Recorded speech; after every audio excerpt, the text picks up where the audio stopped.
Hey guys, this is Dr. Andrew Fix with Physio Room. Standing next to me, Tristan Mitchell, owner here of Lions Den Strength, Mobility, and Performance. And we're going to give you a quick snapshot of what our upcoming workshop is going to be on the foot and the ankle. So some of the things we're going to be talking about are common injuries that runners deal with down in the lower leg, Achilles, plantar fascia issues.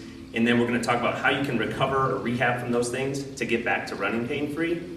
And then some of the other topics are going to be, myths and misconceptions around the running shoe and our footwear. Okay, so what do you think about that, Tristan? Yeah, no, I think that's going to be awesome. And then we also want to touch on why the shoe that you're wearing the rest of your day, every shoe that you're wearing instead of your running shoe, how and why that's impactful to your running. So we'll dive into that and talk about feet and shoes. Yeah, awesome. Well, we hope to see you guys there. Workshop's going to be Thursday night, August 27th, 6:30 to 7:30 p.m. here at Lions Den, and we hope to see you there.